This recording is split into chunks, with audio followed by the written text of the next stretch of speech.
pala ng pagmamahal. Welcome to our 365 daily version of Apostles Sunday Thomas on March 2. Ang katutunan talaan natin ngayon ay tatlong dahilan para makibahagi sa Lord's Supper. Yan po ang ating Bible verse at mula sa Matthew chapter 26 verses 26 to 28. Buksan po natin ang ating puso at isip sa mga salita ng Diyos. Sabi ko na, while they were eating, Jesus took bread, and when he had given thanks, he broke it and gave it to his disciples, saying, Take and eat, this is my body. And he took a cup, and when he had given thanks, he gave it to them, saying, Drink from it, all of you. This is my blood of the covenant, which is poured out of me for the forgiveness of sins. So sa Tagalog, habang sila kumakain, kung dumangkot sa Jesus ng tinapay, pinasma sa harito at pinagputol-putol at binigay sa mga anak at sinabi, Kumuha kayo, kainin niyo, ito ang aking katawan. At kumuha siya ng isang saro, at ang makapagpasalamat ay hinigay sa kanila, ang nagsasabi, Uminom kayo ng lahat nito.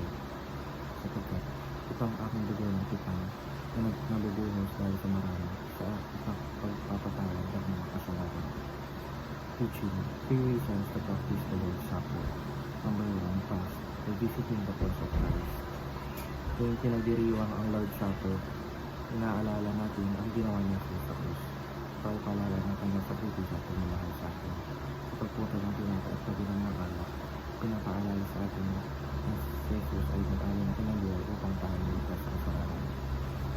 Teaching number 2, present, communion with Christ. Sa kasalukuyan, ang Lord's Supper ay paraan upang tayo nakipag-iwas o nakipag-isa kay Jesus.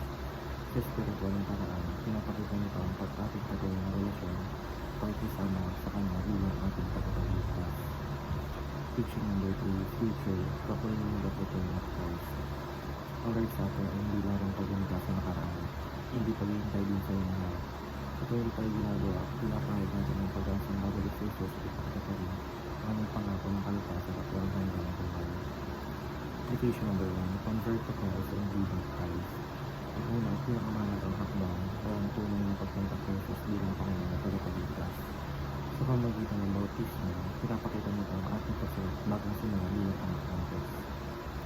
Application number 2, confess your sins to God and to one another. Bago tayo lumapit sa maraming hapunan, dapat natin sabihin ng ating puso. Ang pagkukumpisa ay tanda ng kababangan at tunay na pagsisisi. Kapag inaamin natin ang ating kasalanan sa Diyos at hinihingi tayo, ikakaroon tayo ng pag-iisa ng puso at panibagong pagkakataon na mamuhay ng matubig. Application number 3, commune with Christ through the Lord's Supper.